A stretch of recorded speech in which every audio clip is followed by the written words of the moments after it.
പൊതുവിപണിയിലെ വിലക്കയറ്റം പിടിച്ചു നിർത്തി സാധാരണക്കാർക്ക് നിത്യോപയോഗ സാധനങ്ങൾ കുറഞ്ഞ നിരക്കിൽ ലഭ്യമാക്കാനാണ് സർക്കാർ ആഘോഷവേളകളിൽ സബ്സിഡി വിപണികൾ ആരംഭിക്കുന്നതെന്ന് അമ്പലപ്പുഴ എംഎൽഎ ഇസ്ലാം അഭിപ്രായപ്പെട്ടു.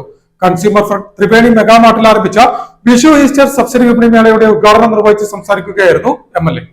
ഭക്ഷ്യവസ്തുക്കളുടെ പൊതുവിപണിയിലെ വിലക്കയറ്റം പിടിച്ചു നിർത്താനും സാധാരണക്കാർക്ക് നിത്യോപയോഗ സാധനങ്ങൾ കുറഞ്ഞ വിലയ്ക്ക് ലഭ്യമാക്കുവാനുമായിട്ടാണ് സംസ്ഥാന സർക്കാർ കൺസ്യൂമർ ഫെഡ് വഴി സബ്സിഡി വിപണികൾ തുറക്കുന്നതെന്ന് അമ്പലപ്പുഴ എംഎൽഎ ഇസ്ലാം അഭിപ്രായപ്പെട്ടു. ആലപ്പുഴ ഇരുമ്പുപാലത്തിന് പടിഞ്ഞാറ് കൺസ്യൂമർ ഫെഡ് ത്രിവേണി മെഗാമാർട്ടിൽ ആരംഭിച്ച വിഷു ഈസ്റ്റർ സബ്സിഡി വിപണിയുടെ ഉദ്ഘാടനം നിർവഹിച്ച് സംസാരിക്കുകയായിരുന്നു എംഎൽഎ.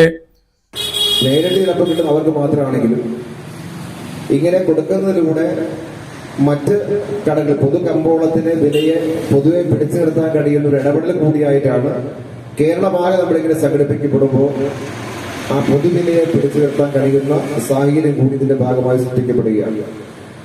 കമ്പോളത്തിലെ ഏത് ഉൽപ്പന്നത്തിന്റെയും വിലയുടെ അടിസ്ഥാനം ആ ഉൽപ്പന്നത്തിന് ഡിമാൻഡാണ്.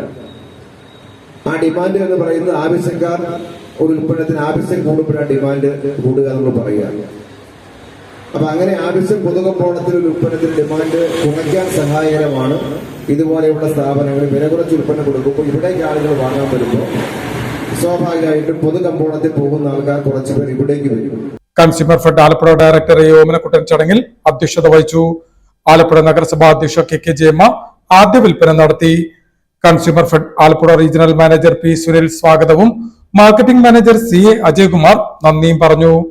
ഈ മാസം 21 വരെ നടക്കുന്ന വിഷു ഈസ്റ്റർ ഫെയറിൽ വെളിച്ചെണ്ണ, പഞ്ചസാര, അരി, മുളക്, കടല, ഉഴുന്ന്, പരിപ്പ്, മല്ലി, തേയിലയടക്കം 13ഓളം ഭക്ഷ്യവിഭവങ്ങൾ സബ്സിഡിയോടെയും മറ്റ് ഭക്ഷ്യവിഭവങ്ങൾക്ക് പൊതുവിപണിയിൽ നിന്നും വ്യത്യസ്തമായി വിലക്കുറവിലും ലഭ്യമാകുമെന്നും രാവിലെ 10 മണി മുതൽ വൈകിട്ട് 7 മണി വരെയാണ് ഫെയറിന്റെ പ്രവർത്തന സമയമെന്നും അധികൃതർ പറഞ്ഞു.